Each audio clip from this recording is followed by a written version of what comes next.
Assalamualaikum warahmatullahi wabarakatuh. Perkenalkan, kami dari kelompok 4 akan mempresentasikan materi mengenai perkembangan pemikiran mazhab Fisiokrat. Pertama-tama saya akan mengenalkan diri saya dan kelompok saya. Saya sendiri Yuliana Rahmawati, NIM 2019-068. Yang kedua ada Syafira Basyasha, NIM 2019-063.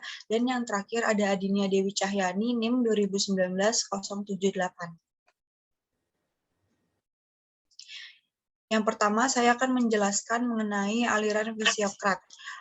Aliran Fisiokrat membangun teori mereka berdasarkan konsep hukum alam sehingga mereka menamakan dirinya Psiokratism yang berasal dari kata fisik yang artinya alam, kratain atau kratos yang artinya kekuasaan. Dengan kata lain, penganut aliran ini percaya bahwa sumber daya alam adalah sumber dari kekayaan. Kaum Fisiokrat percaya bahwa alam diciptakan Tuhan penuh keselarasan dan keharmonisan. Kaum Fisiokrat percaya bahwa sistem perekonomian juga mirip dengan alam yang penuh harmonis tersebut. Dengan demikian, setiap tindakan manusia dalam memenuhi kebutuhan masing-masing juga akan selaras dengan kemakmuran masyarakat banyak. Beri manusia kebebasan dan biarkan mereka melakukan yang terbaik bagi diri masing-masing.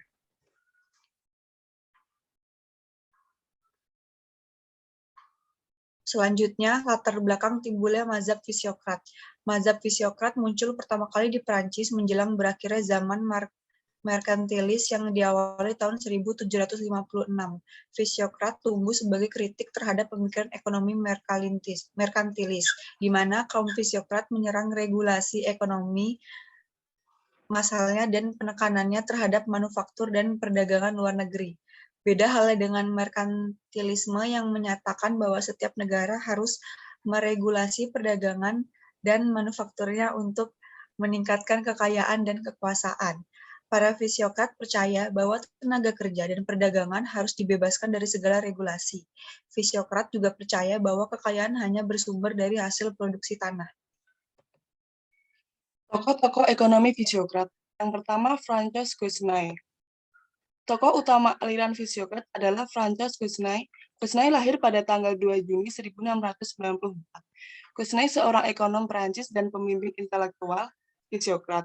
Selain itu juga menjabat sebagai dokter konsultan untuk Raja Louis XV di Versailles.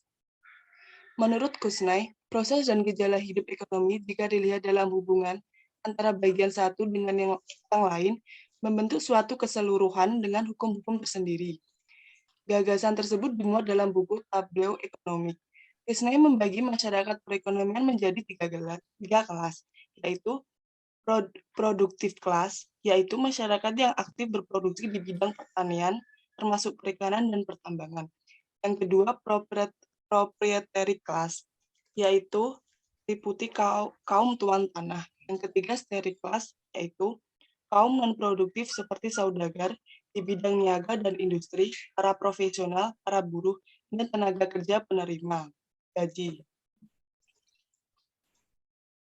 Yang selanjutnya, Jacques Turgot. Jacques Turgot adalah seorang ilmuwan sejati di bidang ekonomi dan filsafat. Sejalan dengan pemikiran Quesnay, Turgot juga berpendapat bahwa net product yang diciptakan oleh sektor pertanian menjadi sumber satu-satunya yang dapat memelihara kehidupan golongan masyarakat lainnya. Ada dua sumbangan pemikiran Jacques Turgot. Yang pertama, teori pembentukan modal. Teori pembentukan modal pada dasarnya teori itu bertolak pada urusan pertanian. Nilai tambah yang pada hakikatnya merupakan awal pembentukan modal masyarakat. Nilai tambah tersebut berasal dari laba pengusaha dan sewa tanah. Yang kedua, teori hukum hasil lebih yang makin berkurang.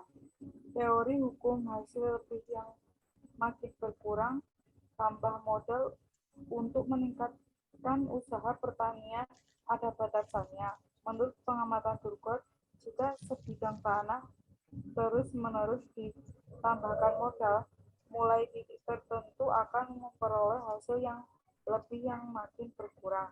Gejala tersebut kemudian dirumuskan menjadi the law of diminishing returns, hukum hasil lebih yang semakin berkurang.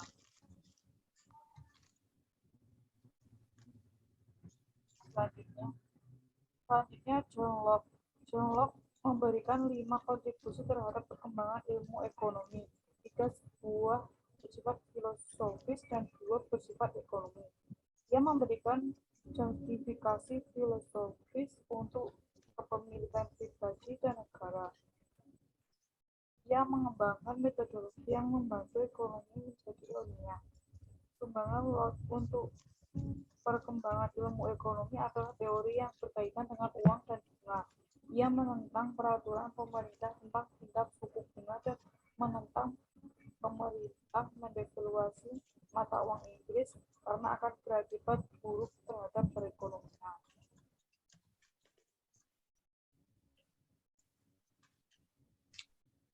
Sekian presentasi dari kelompok kami. Apabila ada kekurangan, kami mohon maaf. Akhirul salam. Wassalamualaikum warahmatullahi wabarakatuh. Waalaikumsalam.